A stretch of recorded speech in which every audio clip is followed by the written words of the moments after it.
Le Premier ministre préside la réunion du comité ministériel chargé du recrutement de 3000 fonctionnaires.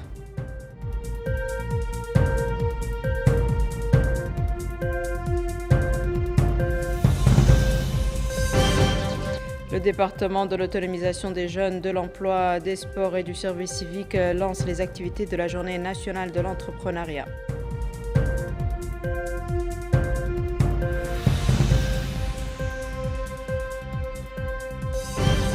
Le ministère de la Justice organise un atelier sur l'adoption de la feuille de route du projet de loi sur la lutte contre les stupéfiants et les produits psychotropes.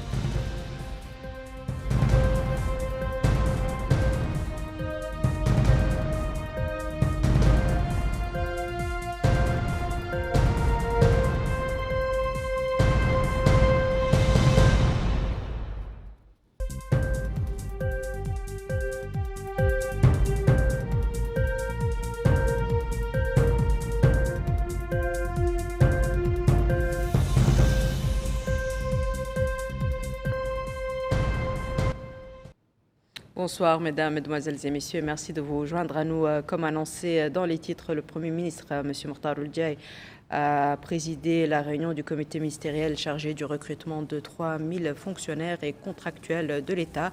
À l'entame de la réunion, le Premier ministre, M. Mortar Ould-Diaye, a rappelé au comité chargé du recrutement de 3000 unités pour la fonction publique les hautes perspectives du président de la République, M. Mohamed Ould Cheikh Al-Ghazouani, visant à ce que ce concours sélectionne les meilleurs candidats pour rejoindre la fonction publique tout en respectant scrupuleusement les procédures en vigueur. La réunion a ensuite examiné l'état d'avancement du processus de recrutement en passant en revue les travaux accomplis par le sous-comité technique, y compris la définition du mécanisme de mise en œuvre du concours et de ses étapes, depuis la candidature jusqu'à la correction et les résultats, en passant par la préparation des sujets afin de garantir la transparence et l'équité entre les candidats. Enfin, Son Excellence le Premier ministre a demandé au département et à la Commission nationale des concours, chacun dans son domaine de compétences, de poursuivre la coordination et de travailler à l'achèvement des procédures nécessaires pour le lancement du concours dans les plus brefs délais et dans les meilleures conditions. L'actualité parlementaire marquée ce jeudi par l'entrevue que le président de l'Assemblée nationale, M. Mohamed Bombo Moguette, a eue avec la coordinatrice résidente du système des Nations Unies dans notre pays, Mme Leila Boutros Yahia. L'entretien a porté sur la coopération exemplaire entre le Parlement et le PNUD, en plus d'autres sujets d'intérêt commun.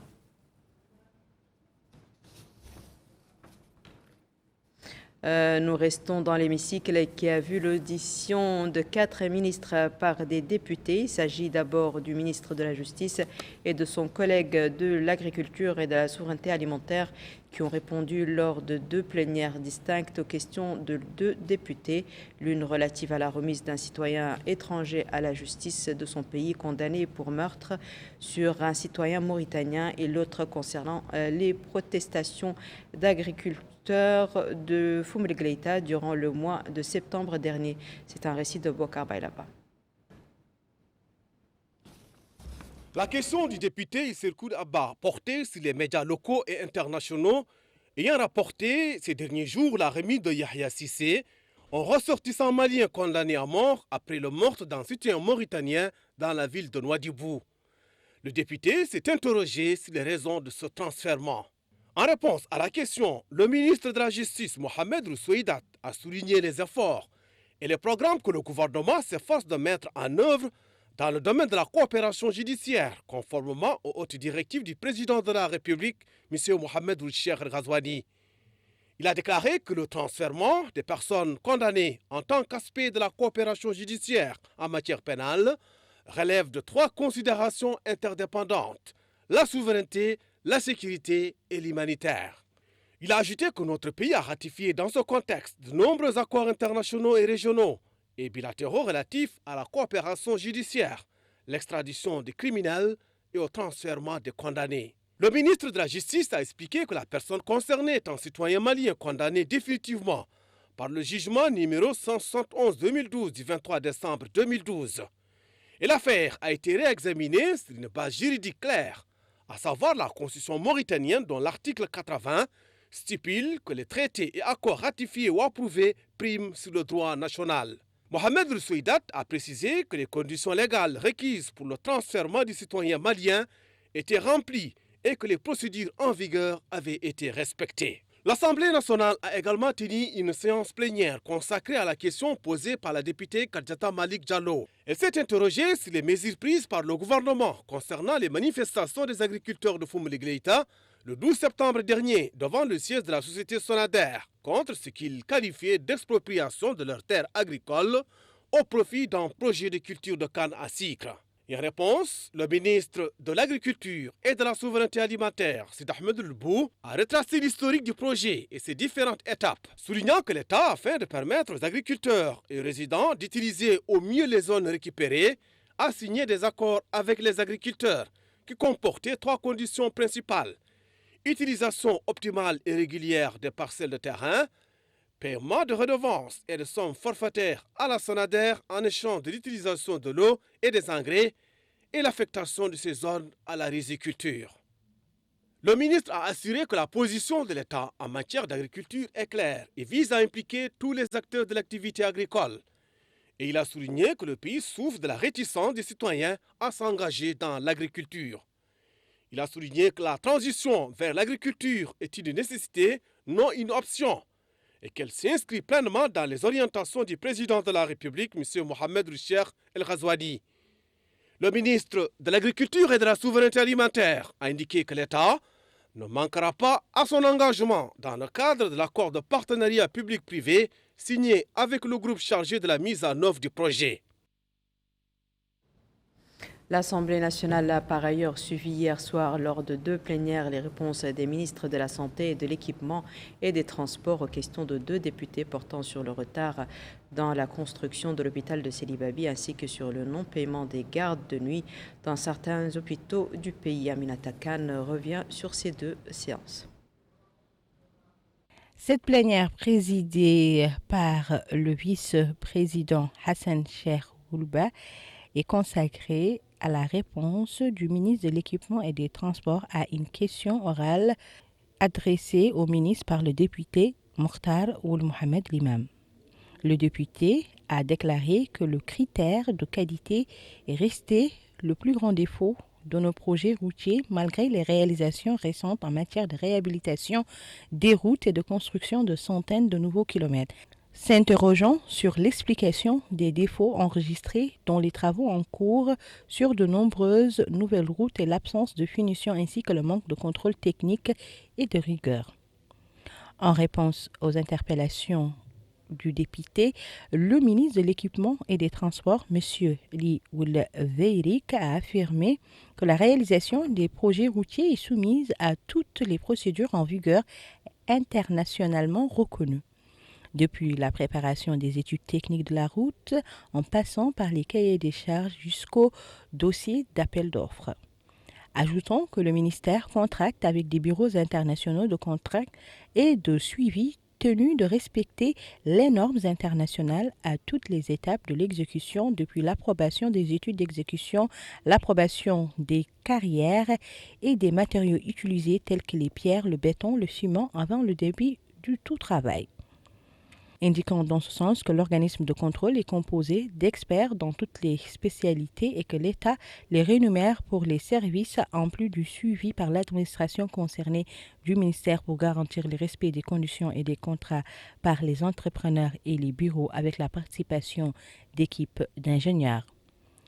Le ministre a souligné l'attention maximale que le gouvernement du Premier ministre accorde aux routes et au désenclavement en application des directives du président de la République à travers un programme axé sur la modernisation et l'extension du réseau routier national pour la préservation des routes existantes par des programmes d'entretien et de réhabilitation et la construction de nouvelles routes pour désenclaver les zones rurales.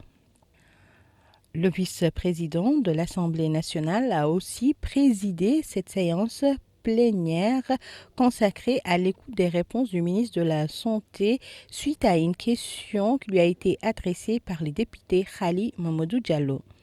Khali Momodou Diallo s'est interrogé sur les raisons du retard dans la construction de l'hôpital de Seyli Babi ainsi que le non-paiement des gardes de nuit et le retard de leur paiement à Kéhéji et Zouairat en plus des budgets de fonctionnement de certains centres ou postes de santé. Dans sa réponse, le ministre de la Santé, Mohamed Mahmoud, a remercié le député pour l'intérêt porté aux questions de fonctionnement des établissements de santé et de gestion financière, soulignant que toutes ces questions constituent une priorité pour le secteur en raison de leur impact direct sur la qualité du service public. Le ministre de la Santé a dans ce cadre indiqué que l'hôpital de Seyli Babi a été inauguré l'année dernière par le président de la République. C'est un hôpital régional d'une capacité d'accueil de 150 lits doté d'équipements techniques et technologiques avancés, confirmant que les spécialistes essentiels à son fonctionnement y ont été transférés et sont actuellement en service. Ajoutant que les spécialités clés telles que la chirurgie, la gynécologie, la pédiatrie et l'anesthésie constituent la base sur laquelle les hôpitaux régionaux s'appuient pour fournir la plupart des services de santé. Concernant les budgets de fonctionnement au niveau des centres de santé, le ministre a indiqué que l'année dernière a connu un dysfonctionnement dans l'allocation budgétaire, confirmant que toutes les créances des établissements de santé ont été réglées avant la fin de l'année fiscale et que le problème a été définitivement résolu dans le nouveau chapitre du budget. Il a souligné l'engagement du secteur à améliorer la gouvernance financière à travers la numérisation du système financier dans les établissements de santé et sa mise à disposition pour le suivi, soulignant que le ministère accorde une priorité à la résolution des dossiers en suspens par un système de suivi des problèmes, de diagnostic, de détermination des priorités et d'élaboration des plans d'urgence. Et dans le domaine de l'autonomisation des jeunes, on notait aujourd'hui l'organisation par le ministère de l'autonomisation des jeunes, de l'emploi, des sports et du service civique des activités de la Journée nationale de l'entrepreneuriat sous le thème « Libérer les énergies entrepreneuriales pour créer des opportunités d'emploi ». Il s'agit pour le département de stimuler l'esprit et la culture de l'entrepreneuriat chez les jeunes mauritaniens. Mohamed Khattat nous fait le récit de cette journée. C'est sous le thème « Libérer le potentiel entrepreneurial pour créer des emplois » que se tient cet événement qui s'inscrit dans le cadre des efforts continus déployés par le ministère de l'autonomisation des jeunes, de l'emploi, des sports et du service public en vue de promouvoir la culture entrepreneuriale et renforcer son rôle. Ouvrant les travaux de cette rencontre, le ministre de l'autonomisation des jeunes, de l'emploi, des sports et du service public, M. Mohamed Abdallahi Oulouli a souligné que l'entrepreneuriat et l'emploi occupent une place prépondérante dans le programme du président de la République, M. Mohamed Cheikh Al-Qazouani, mon ambition pour la nation, et que c'est pour cela que, sous l'impulsion du Premier ministre, M. Mokhtar Ould-Diaye, le ministère a élaboré plusieurs documents de référence et lancé de nouveaux programmes visant à garantir l'efficacité et l'impact concret des initiatives de soutien à l'emploi des jeunes. Il a précisé que la manifestation de cette journée entend présenter la stratégie de l'emploi 2026-2030 et la stratégie opérationnelle pour l'entrepreneuriat et les micro, petites et moyennes entreprises, approuvée en septembre dernier. De même qu'elle vise à présenter la structure des nouveaux programmes d'emploi et les opportunités qu'ils offrent aux jeunes entrepreneurs. Discuter des perspectives de partenariat avec les partenaires techniques et financiers pour appuyer les programmes clairs à exécuter avec transparence et efficacité. Lui succédant, le président du patronat mauritanien, M. Zain El-Abidine ou le Cheikh Ahmed, a indiqué que l'organisation de cette journée s'inscrit dans le cadre du programme du président de la République, M. Mohamed Cheikh Al-Qazouani, qui place l'autonomisation des jeunes, la création de l'emploi, la promotion des investissements et le renforcement de la souveraineté économique comme étant des piliers des politiques publiques. Programme, dit-il, qui consolide du coup le partenariat stratégique liant le secteur public et le secteur privé. Il a affirmé que le patronat mauritanien se considère comme étant un partenaire stratégique dans ce processus et qu'il est prêt à collaborer avec le gouvernement et les partenaires pour développer les compétences et faciliter l'accès des entrepreneurs au financement et au marché.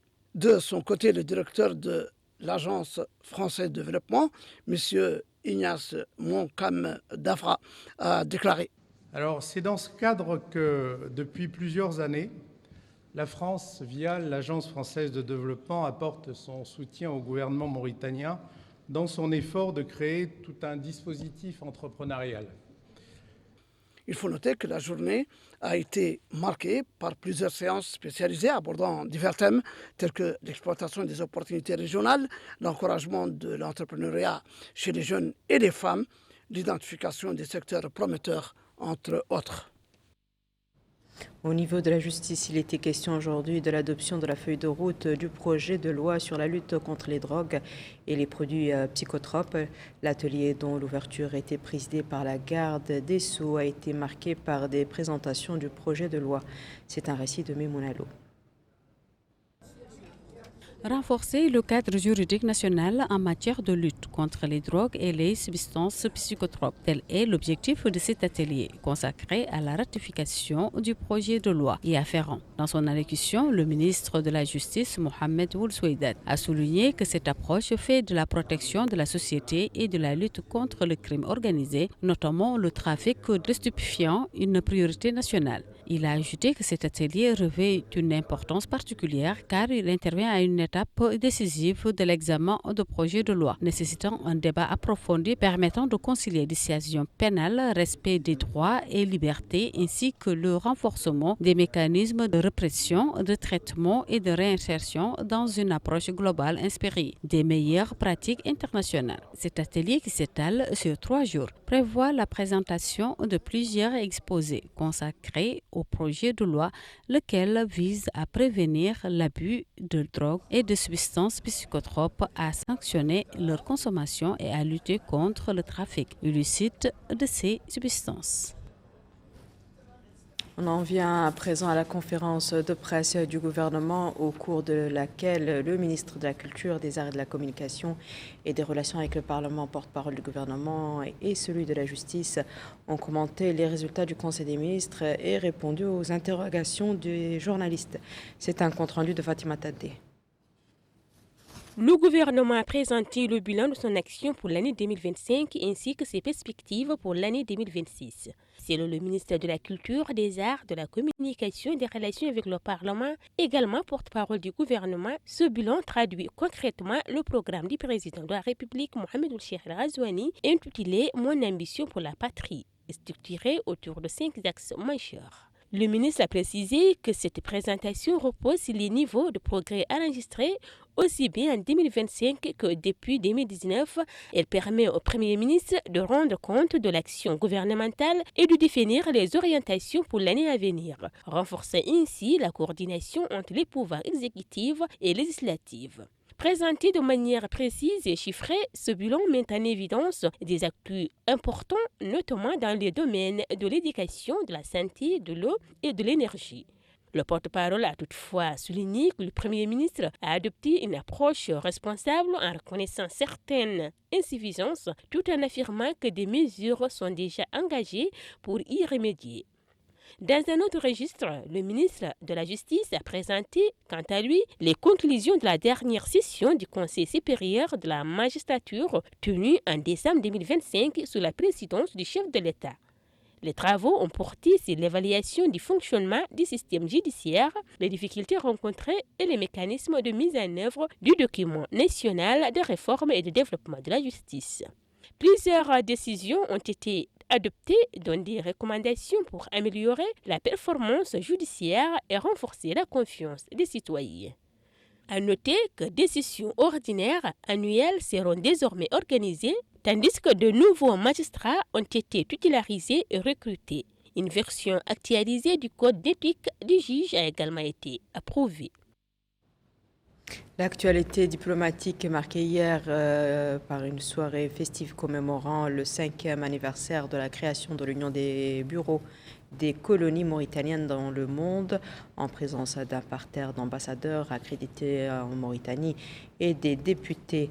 L'assistance a suivi une présentation du rôle de l'Union depuis sa création, les étapes de son développement, de son engagement au service du pays, du suivi des affaires des colonies jusqu'à sa volonté de représenter au mieux le pays. S'exprimant à cette occasion, le secrétaire général du ministère des Affaires étrangères, de la coopération africaine et des Mauritaniens de l'extérieur, M. Damman El-Hammar, a déclaré que les colonies mauritaniennes à l'étranger ne sont pas seulement une extension géographique du pays, mais aussi un pilier fondamental de celui-ci et un ambassadeur permanent de ses valeurs, de sa culture et de son identité.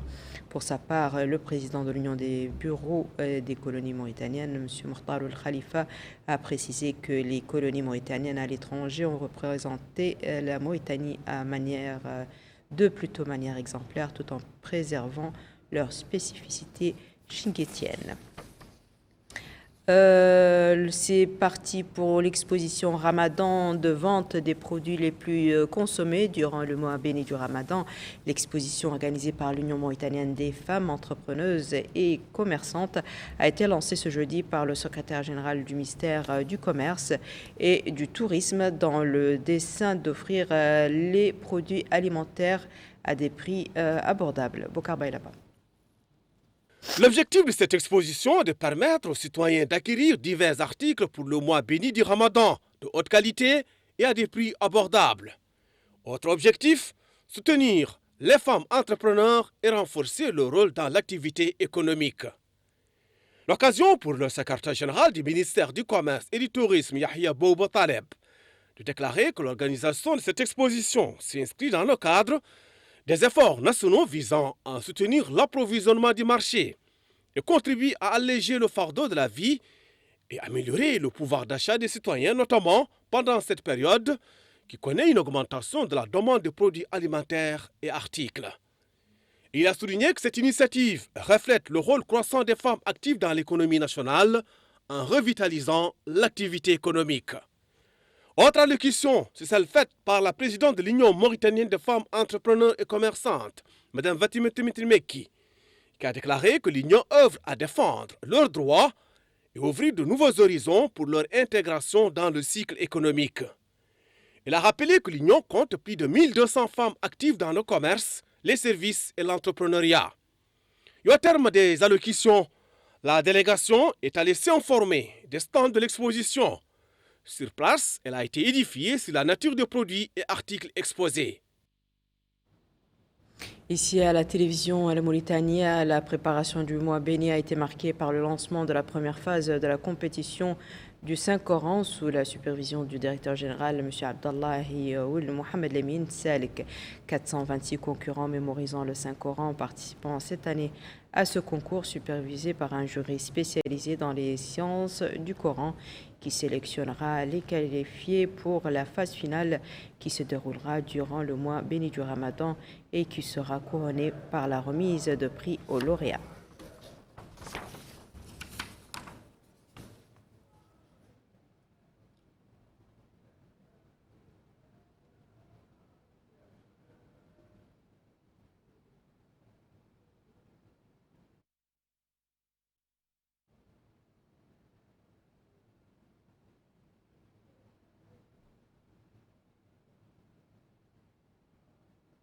Voici à présent, mesdames et messieurs, le rappel des titres. Le Premier ministre préside la réunion du comité ministériel chargé du recrutement de 3000 fonctionnaires.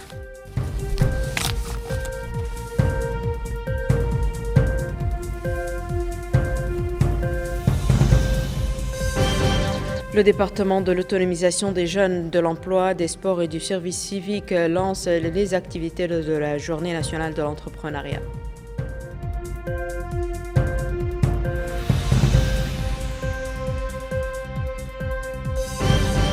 Le ministère de la Justice organise un atelier sur l'adoption de la feuille de route du projet de loi sur la lutte contre les stupéfiants et les produits psychotropes.